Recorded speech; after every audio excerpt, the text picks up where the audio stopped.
Los cuervos de la política. Pocas cosas son tan peligrosas y dañinas como los políticos populistas en tiempos de elecciones. Nada más sencillo que disfrazar como acción reivindicadora o justa medidas económicas que solo beneficiarán a un sector de la población, o incluso a muchos pero solo temporalmente, y provocarán a la larga un perjuicio terrible a la gran mayoría. La estrategia de estos traficantes de la necesidad y de la ignorancia es centrar la atención en esos pocos beneficiarios y ocultar el panorama general, el que revela las consecuencias últimas de sus propuestas delirantes. Quizás la más miserable de las últimas décadas la propinaron colorados y liberales allá por el 2012, cuando en oposición al gobierno de Fernando Lugo impusieron un aumento de salarios en la administración pública de hasta el 45%. El disparate nos sigue costando cada año alrededor de $800 millones.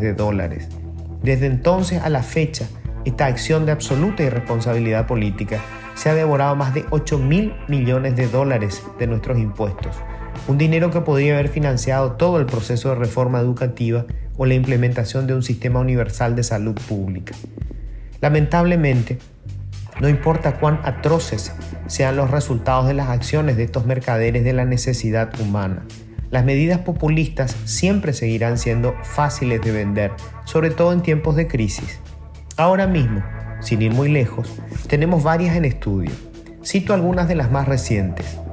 Proponen ajustar los haberes de los funcionarios públicos jubilados a los salarios de los activos.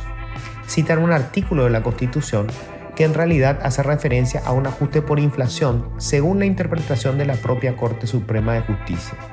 Alegan que hay recursos porque este sector de los funcionarios estatales, los de los ministerios, hoy tienen superávit y un fondo invertido. Muestran un pedacito del cuadro para darle un cariz de justicia al proyecto.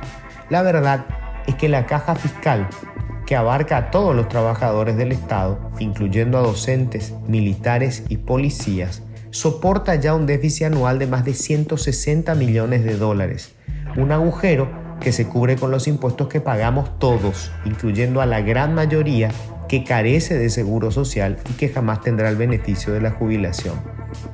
La verdad es que si permitiéramos, o si se permitiera ajustar los haberes de los jubilados de los ministerios, tendrían el mismo derecho los maestros y los demás trabajadores públicos, con lo que el monstruoso agujero fiscal se multiplicaría aún más rápido de lo que está previsto, alcanzando para el 2029 más de la mitad de todo el presupuesto público. Básicamente pagaríamos impuestos para cubrir salarios y jubilaciones de los empleados del Estado. Otra disparatada populista es una ley que pretende obligar al Ministerio de Hacienda a destinar los recursos que recibe de Itaipú a pagar un beneficio adicional a los ex empleados de las empresas privadas contratadas por la binacional. Esgrimen que trabajadores brasileños cobraron ese beneficio y que el tratado dispone que cualquier beneficio concedido debe regir para ambas márgenes. El detalle es que los beneficiados brasileños ganaron en tribunales reclamos presentados sobre la base de la legislación laboral del Brasil, lo que obligó a la binacional a negociar el pago de una parte de lo exigido. Una ley paraguaya no puede obligar a la parte brasileña a negociar nada. El pago deberá correr a cuenta del lado paraguayo. Y aquí viene el disparate. El monto exigido supera los $1.000 millones. Eso es todo lo que se recibe de Itaipú por 2 años y medio. Por último, el Senado aprobó un incremento de más de 16.000 millones de guaraníes de su propio presupuesto, a costa de nuestros impuestos, para aumentar salarios y contratar personal para que funcione mejor la TV Senado. Por supuesto, nada más necesario para un país que se debate en medio de una inflación creciente y una recesión devastadora. Si propusieran estas medidas en otro momento, podríamos darles el beneficio de la duda.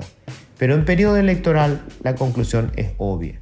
Son los mancebos de la alcahuetería buscando votos.